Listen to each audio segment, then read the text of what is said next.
So one time I was on set and I got yelled and pointed at, and they said, "You, 80%," and walked away. Hi, I'm Alex DeLerma, and this is the Cinema Gym. If these videos are helping you and you want to see some more, please like, subscribe, comment. Let's keep this thing going. Let's talk about when you're on a set and you're not getting specific direction, or the director's just not communicating to you at all. That was a big shock for me, having come from the theater. When I started working on camera, I think it was a TV show. And, I had like maybe 5 lines. Yeah. I was like invisible. And I started just doing stuff. And then later it was embarrassing to watch on television. I was like, oh, nobody saw that I was overacting. So, yeah, what do you do? How have you handled that in the past? When you get vague direction or no direction? Well, I think that's when your training will kick in, hopefully, if you're constantly exercising that muscle of studying on camera. Then you can kind of jump into, okay, how do I decipher what they're saying? So one time I was on set and I got yelled and pointed at, and they said, "You, 80%," and walked away. And that was the director. And then they had 9 producers that in between each take, they would all go into a huddle, So it's already a sort of a nerve-wracking experience. And then to be left with the responsibility of determining and what did deciphering that mean to you, 80%? What did it mean? Well, to me, it meant, okay, so and I was doing it how I did it in the audition, right? Mind you. So that meant that this scene is about the stars. It's not about you.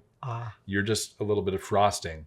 So just take it down a little bit. Just let your energy, whatever's driving that energy, sedate that a little bit. That's how I interpreted that.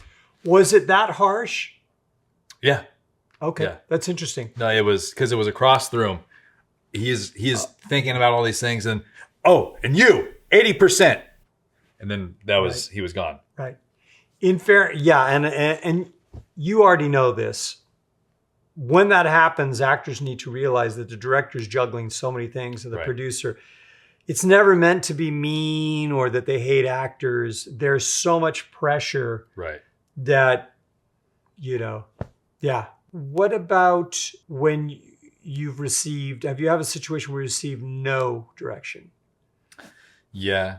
I was going to touch on one where I've received bad direction as well. Sure. Let's deal with no direction and then we'll go to bed. So we had vague. What about no direction? No direction. No direction. Yeah, no direction. Yeah, is sort of scary, especially if it's on a larger project, because as an actor, you want to know, am I doing a good job? And you want that reinforcement. So, So generally, no direction means you're not doing a good job. But it just means you're doing what you're supposed to be doing. Right. At the same time, as the actor, you should be switching it up. By switching it up, maybe pursuing the same goal with a different tactic, as long as everything matches. Physical continuity. Yeah, achieving the same needs with a different tactic, as long as it makes sense for the story.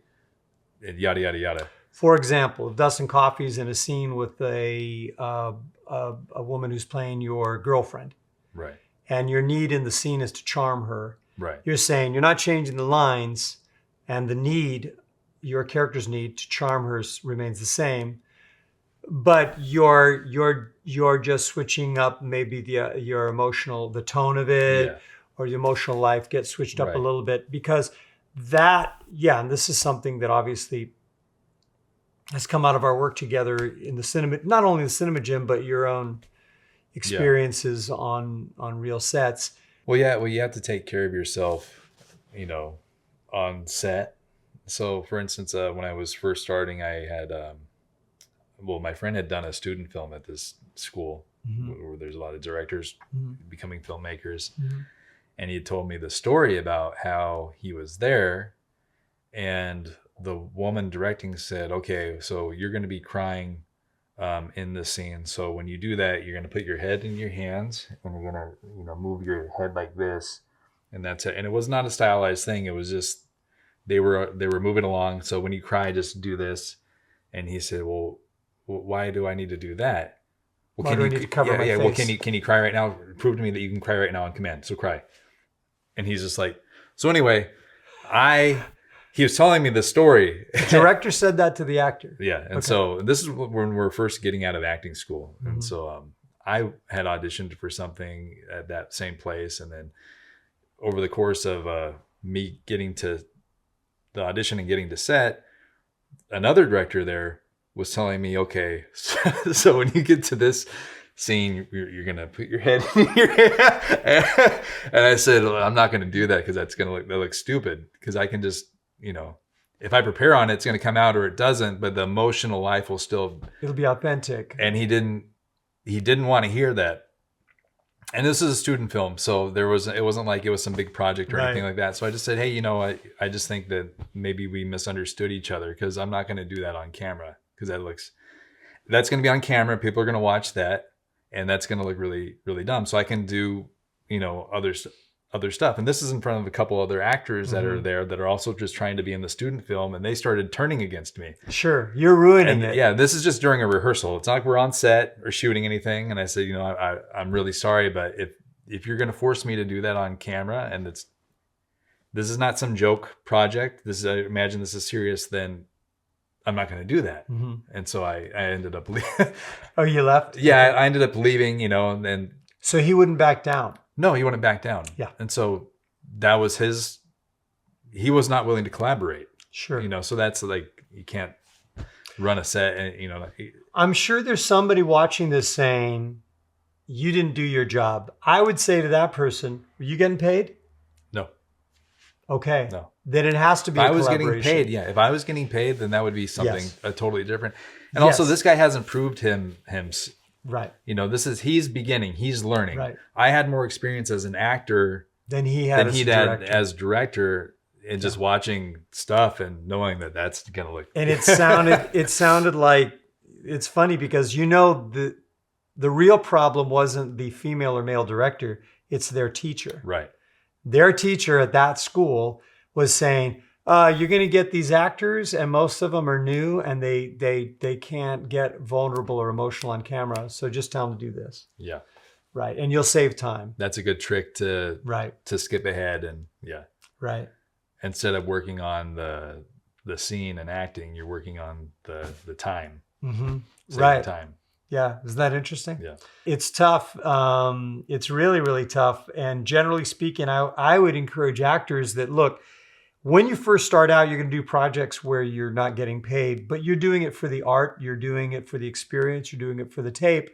And since you are working for free, you should be allowed to be listened to, and if time allows, shoot an extra take.